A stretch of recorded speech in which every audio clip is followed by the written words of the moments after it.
Thanks, Tim. All right, let's dive right in.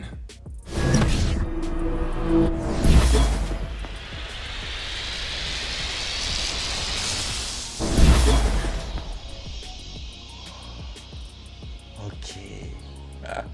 Yo guys, welcome to my video. Yes, aku dah install iOS 15 ni. Aku dah guna dalam masa beberapa hari dah. Nampak dia punya wallpaper baru sekarang. Memang macam ni. Tak ada lawa sangat, to be honest. Aku harap Apple akan bagi wallpaper yang baru sebab yang ni macam terlalu dull bagi aku. Okay, this is iPhone 11 Pro. Aku tak install dekat iPhone 12 mini sebab this is my main device sekarang ni. Aku buat transaction, aku pergi Maya Sejahtera, semua benda dalam ni. So, macam mana kau guna iOS 15 ni, Fazli? Berguna ke? To be honest with you guys, aku rasa benda yang Apple buat dekat iOS 15 ni adalah pembaharuan ataupun penambahbaikan dari segi software ataupun features yang dia dah ada. Contohnya aku boleh beritahu, yelah, ramai orang nak features yang ada dekat Android, ada dekat iPhone. This one is basically it juga. Tapi tak semua benda. Sebab apa yang Apple buat kebanyakan melibatkan privacy. Tu yang Apple sangat-sangat promotekan dekat iOS 15 diorang kali ni. Okay, first benda yang aku perasan straight out copy daripada jiran dia is camera. Kalau kau perasan, dekat kamera dia ni, dia dah ada feature copy text daripada apa yang korang tangkap gambar tu, ataupun boleh kata document scan. Pernah dengar benda tu? Yes, ada dekat Google Lens. Benda ni bukannya Apple tak ada. Ada sebenarnya. Cumanya dia ada dekat Notes app. Dia tak buat dekat main camera sebab dia tak nak orang anggap main camera dia sebagai benda yang untuk orang buat kerja. Tu je aku boleh kata. Not just that lah, dia boleh kenal binatang apa yang kau sedang tangkap, and kau boleh search daripada situ untuk tahu apa benda jenis binatang yang kau dah tangkap tu. Benda ni is actually quite straight copy, tu je. Semua benda ke copy? Nak aku beritahu lagi ke? Dekat Photos app sekarang ni, kau dah boleh tengok semua information tentang gambar yang kau tangkap tu. Contohnya aperture apa, kamera apa, berapa besar gambar tu, and mode apa, RAW ke, JPEG ke, dia akan bagi tahu dekat dalam app Photos. Sama macam yang ada dekat Google Photos. Nampak? Whoa, whoa, whoa. Whoa! Wow! Wow!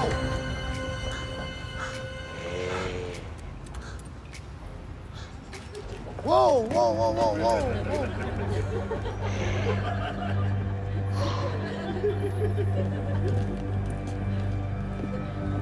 Tapi bagi aku benda ni macam essential lah untuk ada dekat dalam apps ataupun dalam telefon, macam apa yang Apple buat. At least Apple sedar eventually dia memang perlu letak benda tu dekat dia punya iOS. Alright, next is notification summary.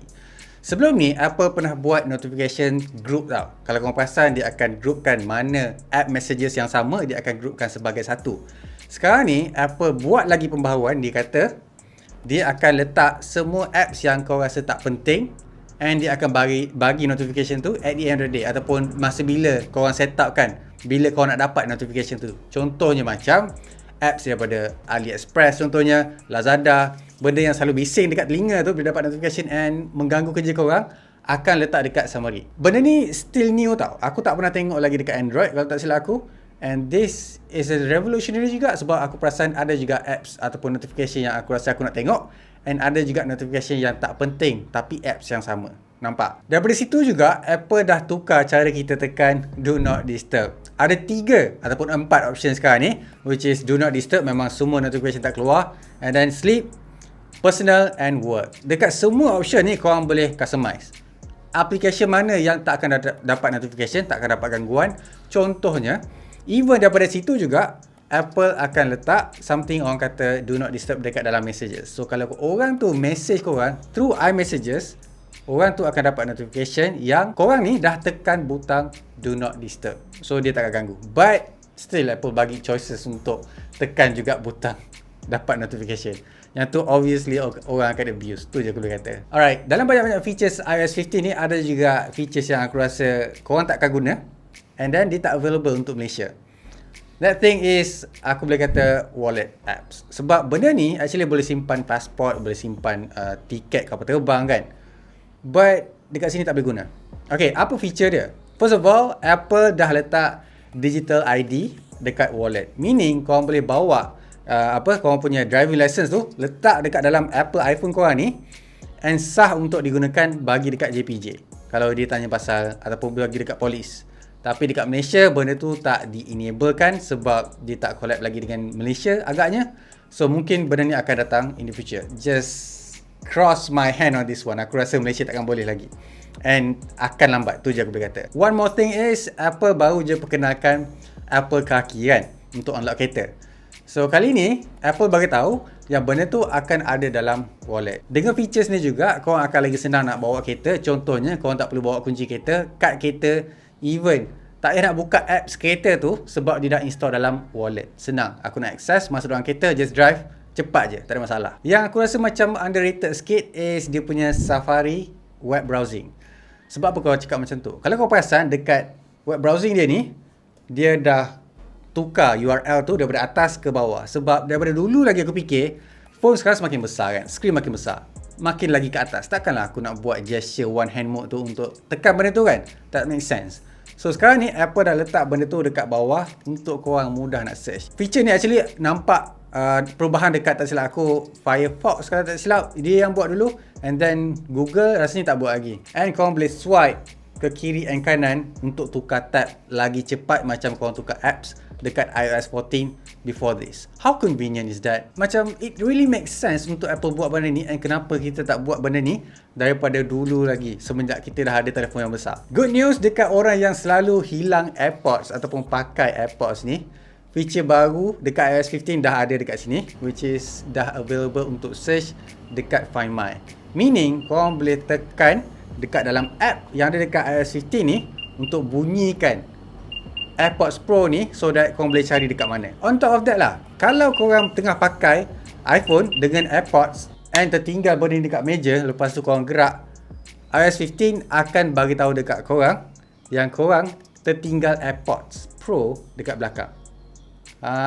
Nampak tak? Benda ni sikit je tau. Orang kata tak terfikir pun, tapi really life saving sebab this thing cost like RM1,000. And kalau hilang benda ni akan sakit kepala. And kalau hilang sebelah, kena beli satu AirPods Pro, bukan beli satu AirPods. Nampak? So, dekat sini bukan AirPods ni je, AirPods biasa pun akan terima juga. Daripada Apple ni juga buatkan aku sedar betapa banyaknya orang boleh access kita punya information daripada contoh macam website, apps. And sekarang ni Apple introduce privacy dekat mail app. Orang boleh tahu korang buka ke tak mail tu bila dia hantar email. Aku macam, okay, benda ni bukan baru tau, cuma boleh stop ke benda tu. And actually Apple boleh buat benda tu, and dia akan privatekan mail so that orang tak boleh nak track apa yang korang dah tekan dekat dalam korang punya mailing tu. Okay, that's creepy. One thing yang aku boleh bagi credit dekat Apple sekarang ni is korang dah boleh tengok information, health information daripada korang punya parents, and parents boleh tengok kita punya health information. Contohnya macam heartbeat dia tinggi ke, kita nak tahulah apa yang dia buat. Kalau dia relax and heartbeat tinggi, maksudnya tak berapa nak okay lah kan. And then Apple dah letak feature orang panggil steadiness. Apple actually boleh detect korang jalan tu okay ke tak. I mean like, how? Dia boleh detect berapa step kita tangkap, kita boleh ambil dalam masa beberapa saat.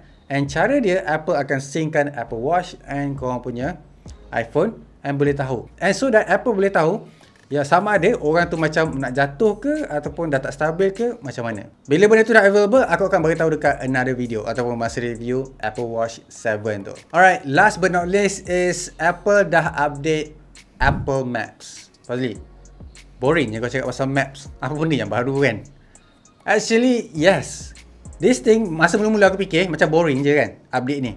Macam ingat tak hari tu Google cakap pasal dia punya Google Map. Yes, ada traffic, ada bike lane, semua. Tapi yang ni, dia bagi visual yang lagi menarik and lagi seronok nak pergi travel mana-mana. Contohnya, sekarang ni kalau kau tengok maps dekat New York, kau boleh tengok jambatan tu in 3D, tapi bukan real life tau. Dia animate kan benda tu. Dia kan 3D kan benda tu.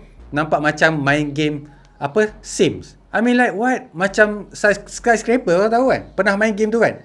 Sebiji macam tu. Nampak macam seronok gila. And then not just that, kalau korang biasa guna maps untuk travel pergi mana-mana, korang boleh tengok dekat mana korang perlu lalu, dekat atas ke dekat bawah ke. Untuk busy road dekat Damansara tu, memang sangat diperlukan Apple buat dekat situ. Dulu kita gelakkan dekat Apple Maps sebab dia buat macam tak betul tau.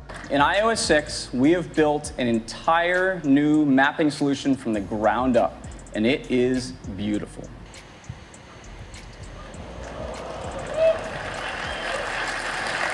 Sekarang kau tengok level of Apple Maps sekarang dekat mana dah?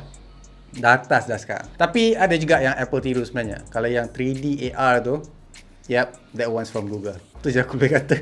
One of the things yang Apple update juga is dia punya visual dekat weather app. Meaning korang boleh tengok animation yang lagi smooth, lagi realistic and lagi ikut arah matahari and everything. Lepas tu dia update juga, korang boleh tengok visual dekat Malaysia ni macam mana. Contohnya dekat Malaysia sekarang ni suhu dia is 29 darjah Celsius. And dia boleh interpret ataupun visualkan darjah suhu tu melalui gambar. So kalau dekat Malaysia ni, basically kalau korang tengok cuaca dia sekarang ataupun suhu dia adalah, kita sedang terbakar sekarang tanpa kita tahu. Hanya weather app je yang boleh beritahu kita. Alright Fazli, iOS 15, is it a go or no go dekat iPhone terbaru ni? Aku rasa yes, sebab this is developer beta. It's quite stable. Tak ada apps lagi yang aku guna crash. Setakat ni so far it's really good and a lot of function yang ada dekat dalam iOS 15 version kali ni functions very well. Ada few juga yang dia tak tambah lagi tapi mungkin tu akan added feature macam biasa. And untuk performance dekat iPhone 11 Pro 2 years, it's good. Update je kalau korang pakai iPhone 11 Pro or ke atas. So guys, leave a like, subscribe, so keep smiling and I'll see you guys on my next video. Bye!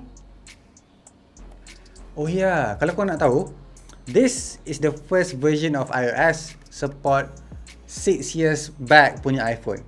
Which means iPhone 6s akan dapat iOS 15, iPhone SE first version akan dapat iOS 15. Now Google, do your part. Bye!